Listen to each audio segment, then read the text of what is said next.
Jax's revenge domain. When you've been holding up the whole system for 8 years and then your job goes to the boss's daughter who's been there 4 months, it hurts.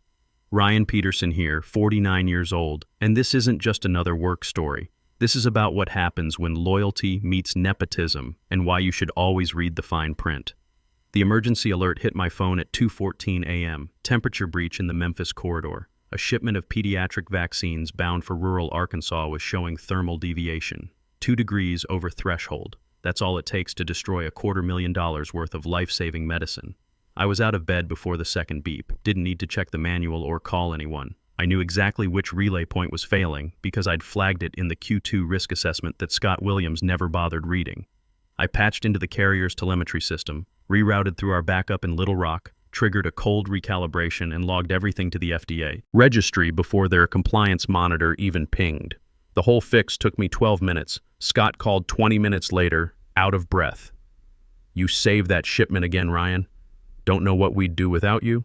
That was 6 months ago, before Scott's daughter Amanda got her shiny new VP title. For 8 years, I ran Vital Logics Corp's pharmaceutical cold chain without dropping a single vial. That includes vaccine distribution, temperature-controlled transport, emergency protocols, warehouse coordination, and every compliance document from the FDA, CDC, state health departments, and about 15 other acronyms that nobody else in the company fully understood. I kept backup systems for the backup systems.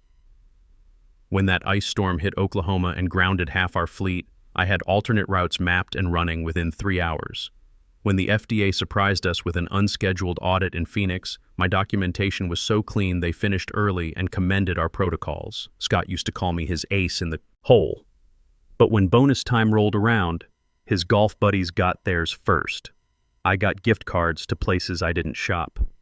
"We're saving your real reward for later," he'd say with that politician smile. "Just stick around for the 8-year mark and you'll see." He meant the loyalty vest. It wasn't about sentiment. It was about math. The clause was buried in a supplemental agreement from the Texas freeze crisis 3 years back, when a power grid failure threatened to destroy $80 million worth of vaccine inventory across the state. I redesigned our entire emergency response system in 72 hours, coordinating with 14 distribution centers and 6 backup cold storage facilities. We didn't lose a single dose. In exchange for basically saving the company, I negotiated a loyalty compensation package. $2.9 million tied to my continued oversight and performance through an 8-year milestone. The contract was ironclad because our legal team wrote it themselves, so I kept going. Didn't complain when new hires got promoted over me.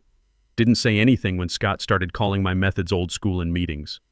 But what finally broke everything was a single sentence buried in the September company newsletter. "We're excited to welcome Amanda Williams as our new VP of Operations." Amanda Williams. Same last name as Scott. I clicked her profile. Fresh MBA from Northwestern Kellogg. 4 months of internship experience. 0 field deployments, 0 crisis management, 0 carrier negotiations. Her bio mentioned innovative supply chain strategies and digital transformation initiatives, the kind of corporate speak you hear from consultants who've never carried a cooler through customs. At 3 a.m. on a Tuesday, nobody informed me about this promotion. No reorganization meeting, no transition planning, just a cheerful newsletter announcement. And suddenly I, the guy who wrote the standard operating procedures for vaccine distribution used by 3 state governments, was apparently reporting to someone whose biggest achievement was a PowerPoint deck titled Cold Chain 2.0, a strategic vision. I printed the newsletter. Then I opened my secure file drawer and pulled out my contract, Clause 17C, a little gem I'd written myself and tucked away like insurance. It said this: "In the event of reassignment or demotion within 60 days of loyalty vesting, the employee may elect voluntary termination and trigger full acceleration of deferred compensation regardless of cause." Here's what that meant in plain English. If they tried to sideline me right before payday, I could walk away and they'd still owe me every penny, plus penalties if they delayed payment. I had evidence. The clause had been countersigned, filed, and forgotten by their own legal department. Nobody had looked at it in years. I didn't yell or threaten. I printed the clause and waited. When you've spent 8 years running systems where 1 degree of temperature deviation can ruin everything, you learn patience. You let the pressure build. You watch who panics first. Here's what I learned about workplace backstabbing. It never comes with warning bells and flashing lights. It comes quietly, buried between updates about the employee wellness program and the annual charity drive. That's where I found it, nestled like a landmine. Amanda Williams has been promoted to VP of Operations, effective immediately. I read it 5 times. Not because I didn't understand, but because my brain refused to process it. Amanda, Scott's daughter. The same Amanda who, during her internship, asked me to explain the difference between refrigerated and frozen storage requirements. Who thought dry ice was probably fine for everything cold. Who once suggested we could save money by using regular delivery trucks with portable coolers. And now she was my boss. I sat still for a minute, just breathing. Then I pulled up her internal profile. Same headshot from orientation day. The recent projects section listed presentations I had ghostwritten for her. The approval section showed exactly 0 signatures on any operational decisions. I wasn't angry yet. That would come later. What I felt was that moment when you know everything's about to break. I sent a polite message to HR through the internal portal, just checking on my loyalty vesting timeline. Was everything still on track for the October 15th release date? The response came 2 days later. We're reviewing updated role classifications following recent organizational changes. We'll circle back shortly. Circle back. I've spent years decoding FDA compliance reports and pharmaceutical regulatory language. I know corporate doublespeak when I see it. Circle back means delay. It means lawyers are reading your contract. So I read it myself. I still remember drafting Clause 17C. It was 11:30 p.m. on a Friday 3 years ago. We were in the middle of the Texas crisis. Vaccine shipments were backing up across 4 states because our competitors' systems had failed. I was running the operation. From a folding table in a Dallas warehouse, coordinating emergency deliveries to rural hospitals. That night, after we'd saved every single dose and Scott was taking credit on the investor call, I added one final clause to my retention agreement. The lawyers were so relieved about avoiding the crisis that they would have signed anything I put in front of them. The clause went through. Now here we were. Amanda got promoted. I got demoted to senior advisor, legacy operations. A title that sounded important but came with 0 authority, 0 budget, and 0 respect. I knew what would happen next. They wouldn't fire me outright. That would trigger severance questions and potential lawsuits. Instead, they'd restructure around me. Strip my responsibilities. Call it strategic repositioning while moving all my systems under Amanda's oversight. But I wasn't planning to be restructured. I printed Clause 17C, highlighted the key sections, and attached copies of Amanda's promotion announcement with timestamps. Then I waited, not with hope, but with precision. Scott wore his usual confidence like a badly fitted suit when he called the all-hands meeting. He stood at the front of the conference room like he was about to deliver a keynote speech, one hand resting on Amanda's chair like she was some kind of business royalty. "This is an exciting time for Vitalogics," he announced. "Amanda will be overseeing all operational systems with a focus on modernization and efficiency improvements." The slide behind him showed our company logo and the words Operational Excellence Initiative 2024 with her new title underneath, Vice President of Operations and Strategic Development. Her biggest strategy so far had been suggesting we replace our crisis response protocols with agile methodologies and real-time optimization. The room was dead quiet. Nobody clapped. My team kept their eyes glued to their laptops. Justin Parker, who'd logged 19 consecutive clean audits across the Southwest region, looked like he wanted to disappear through the floor. Jennifer Taylor, our warehouse coordination specialist, took a very long sip from her coffee cup. Then Scott clicked to the next slide. "Of course, we want to acknowledge the continued support of our senior advisor," he said, like he was struggling to remember my name. "Ryan's institutional knowledge will be invaluable during this transition period." Institutional knowledge. That's what you call someone you're planning to archive. I had a new title, 0 decision-making power, and no mention in the organizational chart. Just a ceremonial role designed to ease me toward the exit without legal complications. Scott didn't look at me when he said it. Amanda did, though. She smiled like she was trying to apologize and celebrate at the same time. I didn't react, just sat with my hands folded, watching the projector like it was a countdown timer.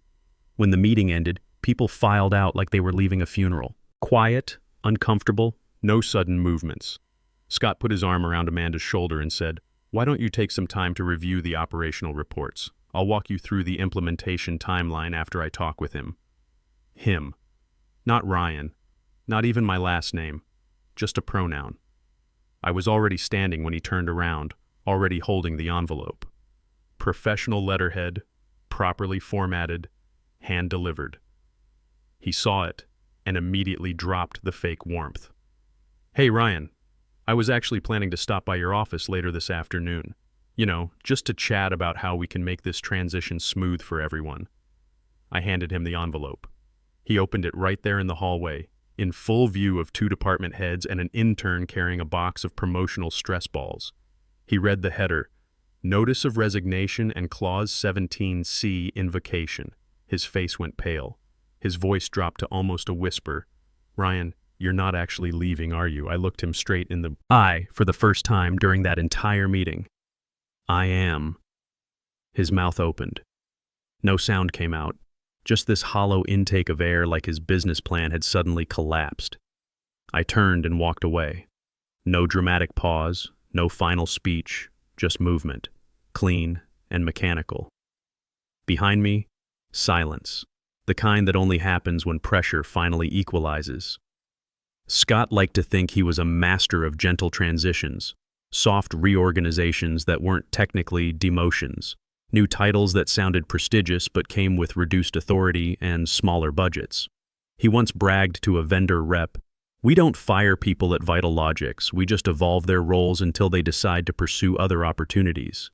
That approach didn't work out so well. At exactly 4:47 p.m., his inbox received an email he definitely wasn't expecting. Subject line, "Formal Notice, Clause 17C, Invocation and Compensation Acceleration." Sent from my attorney's office, not my personal account. No fluff, just facts. The email was 3 sentences long.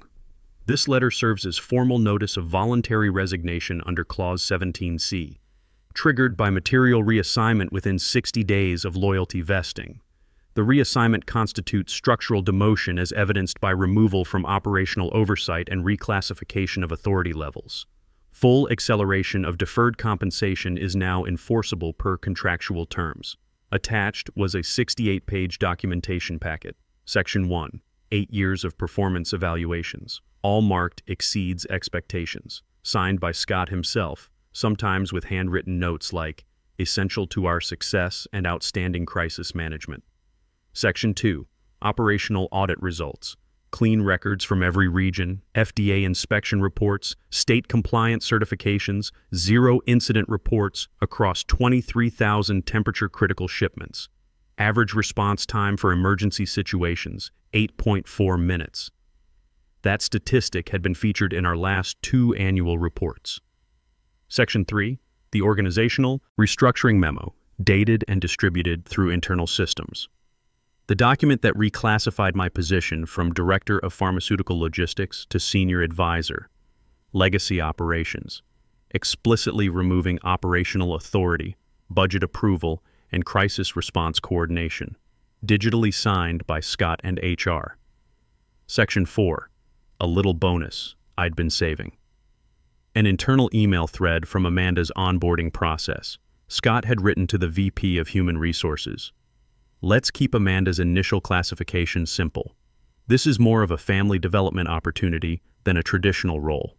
No need for full operational onboarding unless she demonstrates long-term commitment. Family development opportunity." That was the foundation they built a VP title on. The final page contained a summary from my attorney. Involuntary reassignment disguised as promotion. Client's role was not restructured for operational needs, but was deliberately diminished to accommodate a family member with insufficient qualifications. This constitutes breach of the implied good faith principle embedded in the loyalty compensation agreement. That phrase, involuntary reassignment disguised as promotion, carried legal weight. It meant what happened wasn't an accident or a business decision. It was calculated, intentional, and now it was documented. Scott didn't respond that night, but I can imagine how it felt. Sitting in his home office, realizing that his smooth transition plan for me was about to become a very expensive legal obligation for him. The clause wasn't symbolic. It was a tripwire, mechanical and precise, buried under 8 years of loyal service. and Scott had just stepped on it with both feet. Scott's first move was denial. Predictable. He called legal before 8 a.m. the next morning and claimed the VP announcement was preliminary and subject to further organizational review. He said he hadn't intended to trigger any structural changes to my role, that everything was still under discussion. He was lying, of course. Worse, he thought lying would fix it. But this wasn't some informal promotion or hallway conversation. It was documented, systemized, and logged in the one place executives hate to have problems: audit trails. Legal started their investigation that morning. First stop, Vital Logics' organizational database. Amanda Williams was listed as Vice President of Operations in all regional systems, Southwest, Central, and Gulf Coast divisions. Her authority permissions had been manually activated by Scott himself on a Thursday evening at 6:23 p.m. IP logged, digital signature preserved, timestamp recorded. Second stop, decision approval records. Amanda had already signed off on a temperature variance override for a shipment to rural Texas. High-risk cargo, 75,000 units of pediatric vaccines with insurance liability exceeding $400,000. Her signature was on the approval form, not mine. Her VP credentials authorized the decision. Strike 2, third stop, HR system logs. My job title was changed from Director of Pharmaceutical Logistics to Senior Advisor, Legacy Operations at exactly 5:18 a.m. on the same day Amanda's promotion was announced. Automatically processed with Scott's electronic signature. I wasn't even awake yet, and I'd already been stripped of operational authority. Looks like we've crossed the threshold, the corporate counsel told Scott during an emergency conference call. Clause 17C is fully enforceable. Someone on the legal team suggested I might withdraw the resignation voluntarily if approached the right way. Maybe Scott could reach out personally, have a conversation, offer some ceremonial compromise. That's when Scott tried calling. 3 times from his office line, twice from his cell phone. I let every call go to voicemail. Then came the email disguised as casual concern. Hi Ryan, hope you're getting some rest. Obviously there have been some communication gaps with these organizational changes. These transitions are always messy at first. Would really appreciate the chance to talk. Let's see if we can work something out. Work something out. You can't negotiate a contract clause that's already been triggered. You can't walk back a resignation that's been filed with legal documentation. The moment Amanda made her first VP-level approval, Scott made the whole situation irreversible. It wasn't personal anymore. It was procedural, and procedures don't care about relationships or second chances, unless I withdrew the claim voluntarily, which I didn't. Not that day, not the next week, not ever. But Scott's real mistake wasn't just thinking I'd go quietly. It was not reading the penalty clause buried at the end of Clause 17C. A subsection I'd added during late-night negotiations when legal tried to delay my vesting by a quarter due to budget considerations. The penalty clause was simple. If accelerated compensation is not released within 72 hours of resignation notice receipt, funds shall incur penalty. Interest of $400 per hour until full remittance is confirmed. They'd signed it. I had just saved the company from a multi-million-dollar loss during the vaccine shortage crisis. And Scott was so busy taking credit on earnings calls that he probably never read the details. But now the meter was running. My resignation hit his inbox Tuesday at 4:47 p.m. That meant Friday at 4:47 p.m. was the deadline, and legal was already sweating. First they claimed confusion about the vesting schedule. Then HR reported a technical delay in payroll system processing. But every excuse ran into the same problem: time-stamped documentation, signed authorizations, and Amanda's VP approval sitting in the system logs with Scott's digital signature attached. By Friday afternoon, we were 6 hours past the grace period. The penalty meter had racked up $8,400 and counting. That's when Amanda made her move. She sent me an email at 3:22 p.m. Friday from her official VP account. Subject line, "Can we talk?" The message read, "Hi Ryan, I know this whole transition has been challenging and maybe things moved faster than they should have. I really want to make this right before it gets more complicated. Could we set up a time to chat? I'd love to find a way to work together moving forward." No acknowledgement of what she'd stepped into. No understanding of the legal machinery now grinding toward its conclusion. Just the cheerful optimism of someone who thought this was still about hurt feelings. I didn't reply to Amanda. I forwarded her email to my attorney. He didn't respond to her either, but he did CC her message to Vital Logics' legal team with a single line: "Please advise your client that direct contact will be considered interference with pending contract enforcement." 2 hours later, the company's finance department requested wire transfer instructions. By then, the penalty clock had reached $12,600.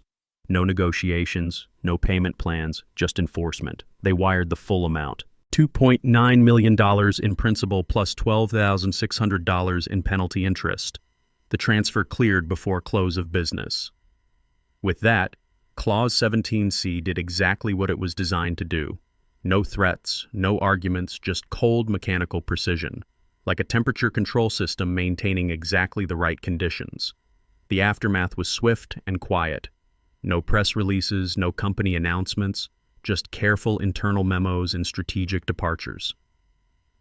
3 weeks later, Vital Logic sent out a brief update in their monthly investor newsletter. Following a successful 8-year tenure, Scott Williams has elected to step back from daily operations to focus on family priorities and strategic consulting opportunities. Amanda's exit was even more understated. Amanda Williams is taking extended leave to pursue advanced leadership development and continuing education programs. The new VP of Operations was Justin Parker, one of my guys. I'd trained him personally on emergency protocols, walked him through compliance procedures, and guided him through his first crisis management situations. Steady, methodical, never cutting corners. People used to think he was too cautious. That's exactly why I recommended him. Justin's name was in the press release. Mine wasn't mentioned anywhere. Didn't need to be. You know what's funny? The week after I left, they had 2 temperature breaches. Nothing catastrophic, but enough to trigger FDA notifications and require incident reports. Justin handled them fine, but it took him 45 minutes each time instead of my usual 8-minute response. He's learning, and he'll get there. But it made me realize something. All those years, I thought Scott didn't appreciate what I did. Truth is, he had no idea what I did. He saw the results, clean audits, 0 incidents, smooth operations, but he never understood the system that made it possible. To him, it just worked, like turning on a light switch. When you don't understand how something works, you think anyone can do it. Now I consult for 3 pharmaceutical companies, all scaling up their cold chain operations for national expansion. Clean designs, redundant systems, full regulatory compliance from day one. My rate is $850 per hour, and I'm booked 6 months out. Every time I sit down with new clients, the first question is always the same. Can you build it like Vital Logics had? That's when I smile. Not with pride or nostalgia, but because they think it was Vital Logics' system. It wasn't. It was mine. Every protocol, every backup procedure, every crisis response plan. And I tell them the same thing every time, only if you read the fine print. They laugh. I don't. Because the system held. Not because of Scott's leadership or Amanda's innovation strategies, but because I built it to last, layer by layer, clause by clause, like pharmaceutical-grade storage. Reliable, precise, and unshakable once it's properly installed. The best part? I sleep better now. For 8 years, I carried the weight of knowing that one mistake, one oversight, one system failure could cost lives. Not just money, actual lives. Kids waiting for vaccines, cancer patients needing specialized medicines, rural hospitals depending on our deliveries. That stress never left me. Even at home, my phone was always on, always ready for the next emergency call. My wife used to joke that I talked to temperature sensors more than I talked to her. She wasn't entirely wrong. Now that weight belongs to Justin, and he's handling it well because I trained him right. But it's not my responsibility anymore. Last month, one of my new clients, a biotech startup in Austin, asked me about building in protection against nepotism and favoritism in their operational structure. Apparently, word gets around about these things. I told them it's simple. You build systems that reward competence and punish incompetence. You document everything. You make the rules clear and apply them equally. And most importantly, you always read the fine print before you sign anything. Because here's what I learned in 8 years of keeping medicines cold and systems running. Precision matters. Whether it's maintaining temperature within 2 degrees or enforcing contract terms to the hour, precision is what separates professionals from amateurs. And when people try to cut corners or take shortcuts with something that important, they discover that precision has a price, usually higher than they expected to pay.